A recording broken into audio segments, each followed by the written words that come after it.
बिस्मिल्लाहिर्रहमानिर्रहीम। अस्सलामुअलैकुम नाज़रीन कराम, नई वीडियो में आपको खुश आमदीद कहते हैं। हुकूमत और ताकतवरों की जानिब से ईद पर नया महाज खुलता दिखाई दे रहा है। आज एतजाज़ अहसन और लतीफ़ खोसा ने बड़ी अहम गुफ्तगू की है। आप जानते हैं कि पुलिस की जानिब से एक प्रेस कॉन्फ्रेंस की गई और उसमें बताया गया कि हमने एक शख्स गिरफ़्तार किया है और ये शख्स लतीफ़ खोसा के घर पर फायरिंग में मुलविस है। फिर उन्होंने ये भी बताया कि तहरीक इंसाफ के रहनुमा ज़ुबैर नियाज़ी उस फायरिंग में मुलविस थे और वहाँ से खुरा निकालते हुए ज़ाहिर है मास्टरमाइंड इमरान खान को करार देना है। इनका बेहतरीन जवाब आज दिया है लतीफ़ खोसा ने। लतीफ़ खोसा ने कहा कि पता नहीं इनको क्या फोबिया हो गया है कि हर चीज़ में जब तक इमरान खान का नाम ना डालें इनको तसल्ली नहीं होती। हैरान कुन तौर पर ये जो सारी कार्रवाई हुई है, इसमें नाज़रीन कराम एक चीज़ आपको याद रखनी है कि FIR लतीफ़ खोसा के घर पर हमला होने के बावजूद उनकी मुद्दईयत में दर्ज नहीं की गई, जो कि उनका हक था, बल्कि ये एक ASI ने अपने मुद्दईयत में दर्ज की। उसके बाद आज लतीफ़ खोसा का कहना है कि उनसे इस हवाले से कोई राब्ता भी नहीं किया गया अभी तक और ना ही उनके घर में कोई शख्स आया है। लेकिन FIR के बाद बंदा भी इन्होंने पकड़ लिया और ये भी बता दिया कि किसकी ईमा पर यह सब कुछ हुआ है। नाज़रीन कराम, आज इनका स्क्रिप्ट तो एतजाज़ अहसन और लतीफ़ खोसा ने उड़ा कर रख दिया। उन्होंने कहा कि ये प्रेस कॉन्फ्रेंस महज एक ड्रामा है। मोहसिन लंबा, फिर ज़ुबैर नियाज़ी और वहाँ से ये इमरान नियाज़ी तक जाना चाहते हैं और ये समझते हैं कि इमरान नियाज़ी ने यह काम करवाया है, जबकि इनके मुताबिक इस पूरी साजिश में शहबाज शरीफ और मोहसिन नकवी शामिल हैं। उनके मुताबिक हमारा ज़ुबैर नियाज़ी से कोई फड्डा या कोई दुश्मनी नहीं है। फिर उन्होंने एक और बात की कि अता तारड़ को कैसे खबर थी कि कत्ल होना है और उसकी ज़िम्मेदारी इमरान खान पर डालनी है।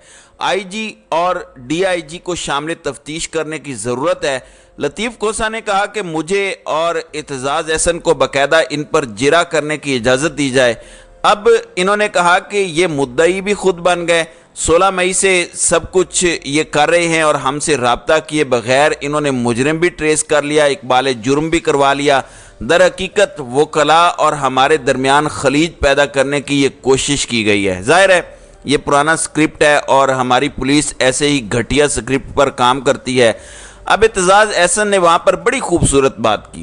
उन्होंने कहा कि मैं IG को हर प्रेस कॉन्फ्रेंस पर आवाज़ देता हूँ कि मुझे बताओ तुम 9 मई को किधर थे। देखें, अगर फ़ौज कह रही है कि हमने एक लेफ्टिनेंट समेत इतने फ़ौजी अफसरान को सैक किया है, तो सवाल ये पैदा होता है कि उस दिन पंजाब पुलिस कहाँ थी? IG के खिलाफ क्या कार्रवाई हुई? क्या पंजाब पुलिस के किसी अफसर के खिलाफ कुछ किया गया? इसको भी छोड़ देते हैं। पंजाब गवर्नमेंट या किसी ने कोई जिम्मेदारी ली, किसी ने कोई बात की? अगर फौज अपने लोगों के खिलाफ कार्रवाई कर रही है तो पंजाब पुलिस और पंजाब हुकूमत को क्लीन चिट कैसे मिल गई? ये तो बड़ा अहम सवाल है। फिर एतजाज़ अहसन ने एक और जो बड़ी बात की, वो जो मैं कह रहा हूँ कि जनरल आसिम मुनीर के नाम की गूंज है। उन्होंने कहा कि आर्मी चीफ को मौजूदा हुक्मरान गुमराह कर रहे हैं। अब आर्मी चीफ को अपनी रिपोर्ट्स भी पहुंचती हैं। अब ये बड़ी संगीन बात है कि हुकूमत अगर अपने मुखालिफिन के बारे में कोई ऐसा नैरेटिव बना रही है या कोई ऐसी रिपोर्ट्स पेश कर रही है तो ये हम सब के लिए अलार्मिंग है, क्योंकि फ़ौज हम सब का इदारा है। फ़ौज पाकिस्तान का इदारा है। फ़ौज किसी फ़र्द वाहिद, किसी सियासी जमात, किसी ग्रुप, किसी धड़े का इदारा नहीं है।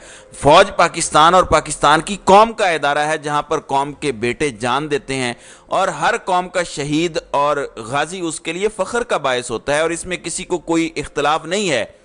एतजाज़ अहसन ने कहा कि ISPR के हालिया बयान से लगता है कि फ़ौज PDM के हाथों खेल रही है।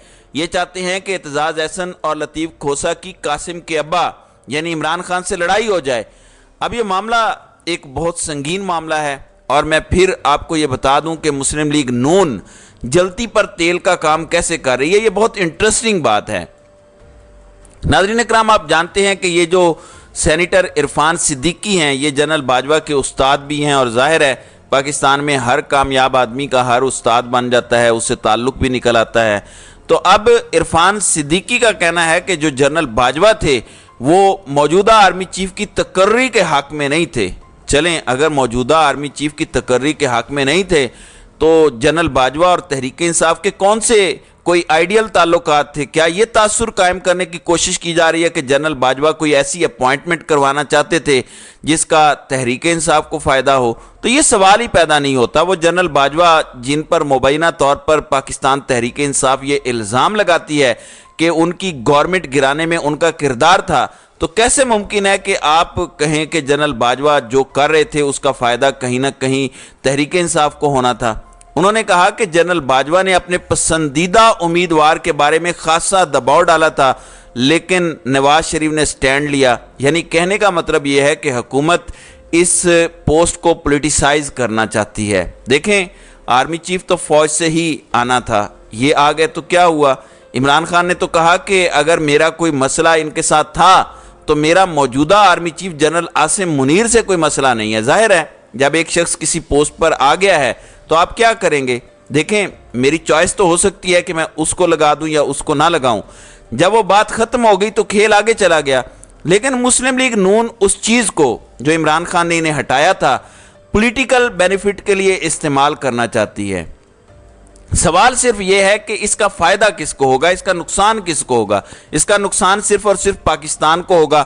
مسلم لیگ نون وقتی بینیفٹ تو کوئی حاصل کر سکتی ہے، لیکن ان دا لانگ رن اس کا پاکستان کو نقصان ہوگا، کیونکہ یہ ہمارے گھر کی بات اس طرح باہر ڈسکس نہیں ہونی چاہیے۔ حکومت ویسے تو ہر کام کر رہی ہے، بس اپنا کام نہیں کر رہی۔ حکومت کے اتحادی بھی ان سے خوش نہیں ہیں۔ اب خبر سنیے، یہ میں لائٹر موڈ کے طور پر دینا چاہتا ہوں کیونکہ پورے سال سے ہی ہم اس طرح کی خبر اور چیز کو سن رہے ہیں۔ خبر یہ ہے کہ بی ایم پی مینگل نے حکومت سے علیحدگی کا اعلان کر دیا ہے، لیکن پرابلم یہ ہے کہ وہ کافی عرصے سے علیحدگی پر غور کر رہے ہیں، اور سردار اختر مینگل عمران خان کو چھوڑ کے موجودہ حکومتی اتحاد کے اندر گئے تھے۔ ظاہر ہے عمران خان کے ساتھ ان کے معاہدے پورے نہیں ہو رہے تھے، تو موجودہ حکمران اتحاد نے پورے کیے ہوں گے۔ سوال تو صرف یہ ہے، اب بتایا گیا ہے کہ سردار اختر مینگل کی صدارت میں پارٹی کی سینئر لیڈرشپ کا اجلاس ہوا ہے، اور وفاقی حکومت کی بلوچستان کے مجموعی مسائل اور وفاقی اداروں کی بیجا مداخلت پر مایوسی ہے، اور وفاقی حکومت سے علیحدگی کے معاملات زیر غور ہیں۔ کچھ بھی ایسا نہیں ہوگا جیسے ایم کیو ایم حکومت کا حصہ ہے، ایسے اور بھی گروپس ہوتے ہیں جو کبھی بلوچستان کے معاملے پر دیگر چیزوں پر شکوے کرتے رہتے ہیں، لیکن جب پرائم منسٹر سے ملاقات ہو جائے تو مسئلہ حل ہو جاتا ہے۔ میں بلوچستان کے مسائل سے انکار نہیں کر رہا، لیکن ان کے طرز عمل اور یہ جو سارے حکومتی بینچوں پر بیٹھے ہوئے ہیں، مینگل صاحب سے پوچھنا چاہیے کہ آپ پچھلی حکومت کے بینچز پر بھی بیٹھے رہے، آپ موجودہ حکومت کے بینچز پر بھی بیٹھے ہیں، تو آپ نے کیا مسائل حل کروائے ہیں؟ یا آپ نے ہر تھوڑے عرصے بعد یہ شوشہ چھوڑنا ہوتا ہے کہ ادھر جا رہے ہیں، پھر اس کے بعد پولیٹیکل بینیفٹ لیا اور پھر خاموش ہو گئے؟ تو میرے خیال سے وہاں کے لوگ بھی اس پر غور کریں گے۔ لیکن موجودہ حکومت کی اپنی کارکردگی کیا ہے؟ بی بی سی کی یہ رپورٹ ہے کہ روپے کے مقابلے میں ڈالر کی قیمت میں ایک سال کے دوران 80 روپے کا ریکارڈ اضافہ ہوا ہے۔ آپ اندازہ لگائیے کہ موجودہ حکومت ایک سال میں ڈالر کو 80 روپے اوپر لے گئی ہے۔ عمران خان کے 4 یا 4.5 سال کے دوران کتنے روپے اوپر گیا یہ آپ کو بتا دے گا، لیکن اس کے باوجود عمران خان کو سزا دی جا رہی ہے۔ جیسا کہ عمران خان نے آج شہریار آفریدی کے متعلق بتایا کہ شہریار آفریدی ڈٹے ہوئے ہیں، ایک جانب جیل میں ان کے ساتھ ناروا سلوک جاری ہے، وہیں ان کے گھر کی خواتین اور بچوں کو نکال کر گلیوں میں لایا گیا ہے، ان کے ساتھ بدتمیزی کی گئی ہے۔ مقصد صرف ایک ہی ہے، اور مقصد یہ ہے کہ پاکستان تحریک انصاف کو چھوڑ دو۔ پاکستان تحریک انصاف کو نہیں چھوڑو گے تو پھر ہم آپ کو بھی نہیں چھوڑیں گے۔ تو ناظرین اکرام، آپ کی اس ویڈیو کے حوالے سے کیا رائے ہے؟ آپ اپنی رائے کا اظہار کامنٹ سیکشن میں ضرور کیجیے گا۔